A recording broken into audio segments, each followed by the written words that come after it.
Alright. Welcome to another one of BumpmyStump's World of Tanks console replays. We're in the Leopard PTA.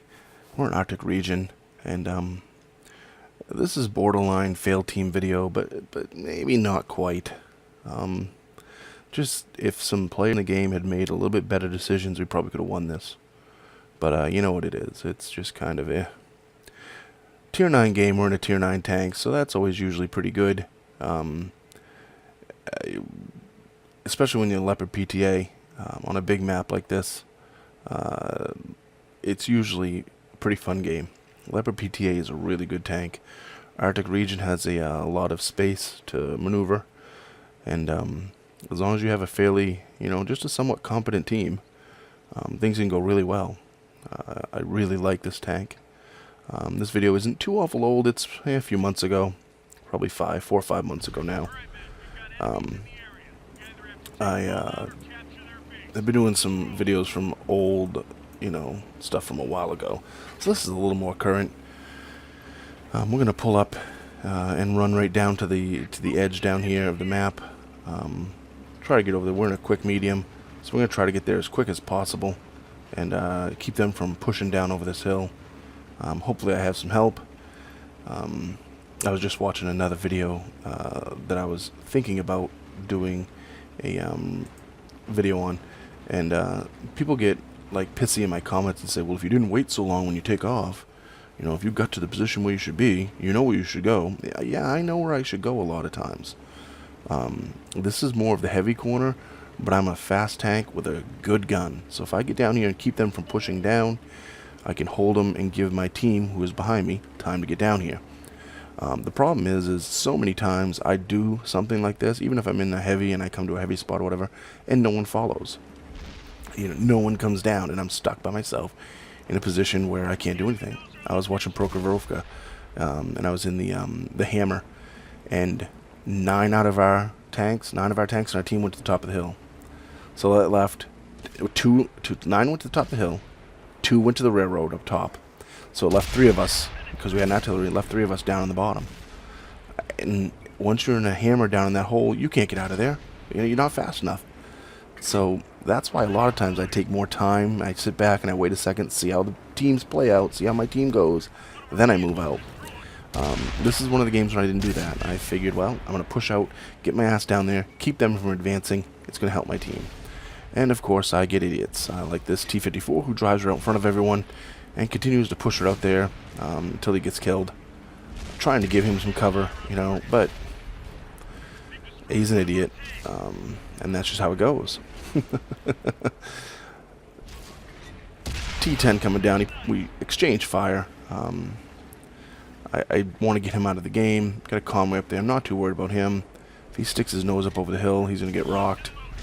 Try to throw a shot at him, but no. There goes another one beside me. Just decided to drive it out there and get raped. So,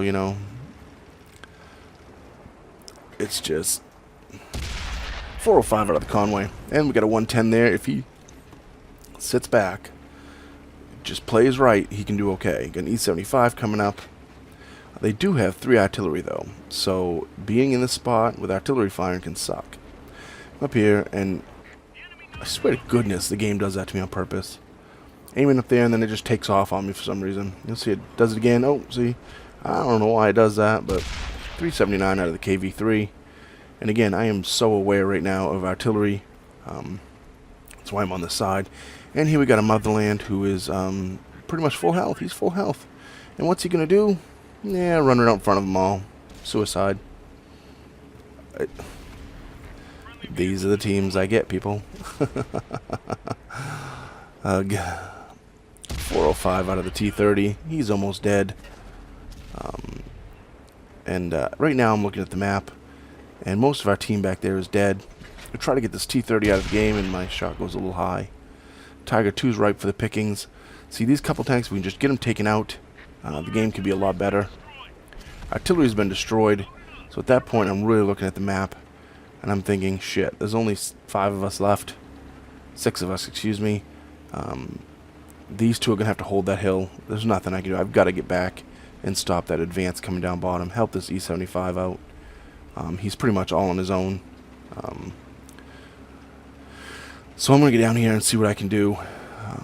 VK 4502B, full health. Not even going to penetrate there, so let's hold off. M103, come on, pull out. There we go. 379 out of him. That's kind of a crap roll, but it is what it is. 4502B is looking at me, so I can't really afford to go out in front. Got to wait for him. He's moving again, so maybe I can get a shot at him, but he's behind the rocks, so that sucks. Come on, come out just a little bit. He's aiming down at that E75, who's down in the hole, and he's in a good position, except for the fact that they still have 3 artillery. So, if these 2 guys behind me would just push out, go get that artillery. Give them something to fire at. Just get them worried about tanks coming after them. But they can't. They're gonna sit right back there and just sit on that hole, sit on the hill until they just die. Pretty much. They don't quite die. They die later, but they're just sitting there taking shots to the top of them constantly. They're trying to go hull down, which I understand, but they're only against 1 tank up there. Push out and kill him. They got an artillery, 2 artillery now, and 1 tank. Go fucking kill him. That way artillery isn't firing down here at me or this E75, and we can cover the back. And he's saying that on mic. He's like, get rid of the artillery. And of course, T-71, platoon of T-71s decide to come down now. That's pretty much the end of the game for the E75. Try to do what I can do right here, and the guy turns right before I get a chance, which sucks. He takes him out. But there's artillery finishing off the E75, so the only help I had down here, 395, which is a low roll, because a 405 would have killed the tank probably. And I gotta bug out. I gotta get out of here now. I just gotta... I know they're coming around. They're gonna rush me, and when they come around that corner, I'm dead. And not to mention the artillery's gonna try to plop one on me too, I imagine. I give a stop right here, and thank goodness I did, because guess what? If I remember right, I think artillery plops right behind me here. Turn my turret around, and there it goes. I don't know if he was shooting at me or the STI, and completely missed. I think he was shooting at me. But if they had moved out and got those 2 tanks up there, the artilleries and that one one heavy that's still alive, he's still alive. They didn't they waited all that time, and then finally moved out. If they're going to move out anyways, they might as well just go earlier. And of course, by the time I get turned around, I get rocked in the ass by the VK-45 O2B and the M103 that were down there. Throw a quick shot at him and miss. Trying to get down into this little valley. Got to get him out of the game, so then I can loop around and get a chance to get behind these guys right here. But it ain't gonna happen. I'm gonna try to fix my motor. I'm dead, but let's see if maybe I get lucky, get out of here, and of course I don't. So,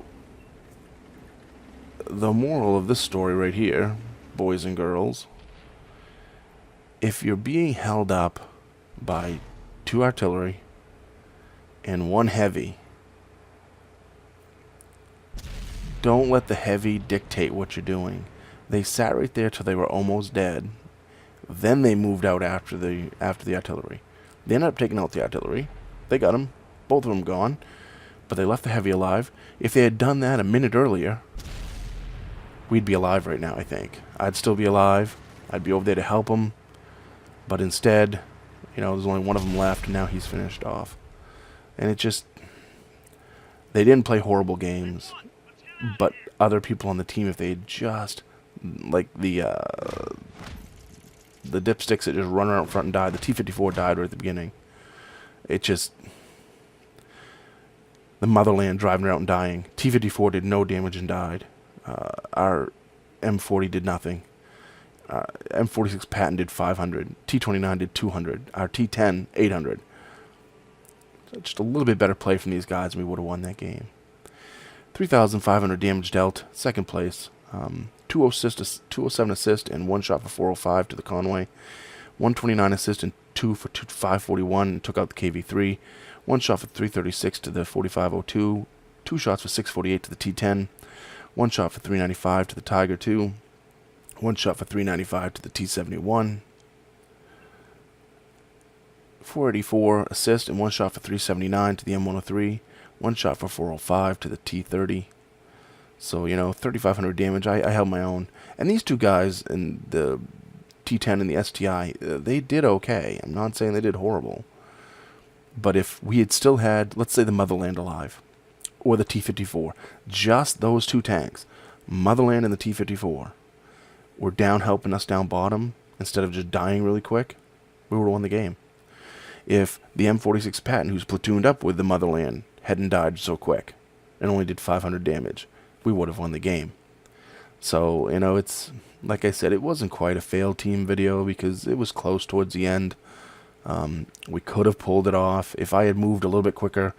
If I had not worried, if I got that one shot on the T-71, spun my tank around and bolted, might have ended up different. I could have got up there, taken out that tank up top, and then come back around behind them guys. That's what I was trying to do, but I was 30 seconds, 40 seconds too late to do that. So I was frustrated, though. You know, when you see so many tanks, the Motherland just drive right to their death. The T-54 just drive right to its death. It's just like, come on, guys. Jesus. 3,500 damage, though. 17 shots fired. 10 hits. It's an average game. But the Leopard, it's a good tank, and I hope anyone else that hasn't driven it and get a chance to try it, tries it out. Remember, on the battlefield, shoot the red ones.